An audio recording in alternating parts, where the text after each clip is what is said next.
এই বিদায় শুধু একটা পশুর নয়, এ যেন ঘর ছাড়ার বেদনায় ভেঙে পড়া একটা গোটা পরিবার।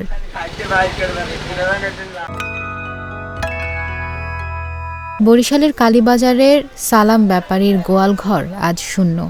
ফেনী ২ নামের সেই ষাঁড়, যার দাম ১৪ লাখ টাকা, আজ ট্রাকে করে চলে যাচ্ছে চট্টগ্রামের হাটে।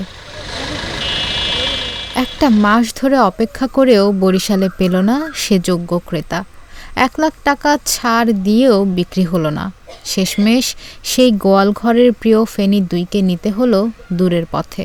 ওয়ালটন আবারো মিলিয়নিয়ার অফারে ওয়ালটন ফ্রিজ কিনে আপনিও হয়ে যেতে পারেন মিলিয়নিয়ার। এর দাম চাওয়া হয়েছে ১৪ লাখ। আর দীর্ঘদিন ওয়েট করছি, দেখি বরিশালে কোনো ক্রেতা আছে কি না, যে কেউ নেওয়ার মতো। চেষ্টা করছি যে যদি কেউ ক্রেতা থাকে সহৃদয়বান, যদি গরুর আল্লাহ রাস্তায় কোরবানি দেবে, যদি সৎভাবে দেয়, তাহলে আমরা চেষ্টা করি যে ১৪ লাখ চাচ্ছি সেটা কোনো বিষয় না। গরুর যে ন্যায্য দাম আছে, মার্কেটে তাদের দাম আছে, সেই দামের চেয়ে আমরা বলছি ১ লাখ কম দেবো। ফেনী ২-এর জন্ম, বেড়ে ওঠা সবকিছুই এ বাড়িতে, তাই বিদায়টা এতটা কষ্টের, বলছিলেন খামারের মালিক সালাম ব্যাপারী। এই বাচ্চা আমার আতালে জন্মগ্রহণ করছে, আমার গাভীর বাচ্চা।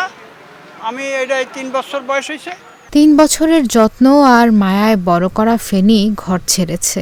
একে নিজের সন্তান বলেই জানেন গৃহকর্ত্রী ফাতেমা বেগম। ফেনীর শোকে এ বাড়িতে আজ রান্না হয়নি। মা কেঁদেছেন সারাদিন।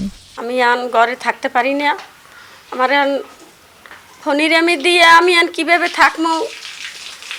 মাইফলার মতন পালছি ওরে আমি, আরে ওরেও যেরকম দেখছি ৫ জন মাইফলারও সেরকম দেখছি। মাইফলার সেই ওরে ভালো পুষছি, এখন আমার কইয়া না ২ বার কইয়া যায়। ফেনী ২-এর বড় ভাই ফেনী ১ গত বছর বিক্রি হয়েছিল ৮ লাখ টাকায়, আর এবার ছোট ভাই যাচ্ছে ১৪ লাখের আশায়।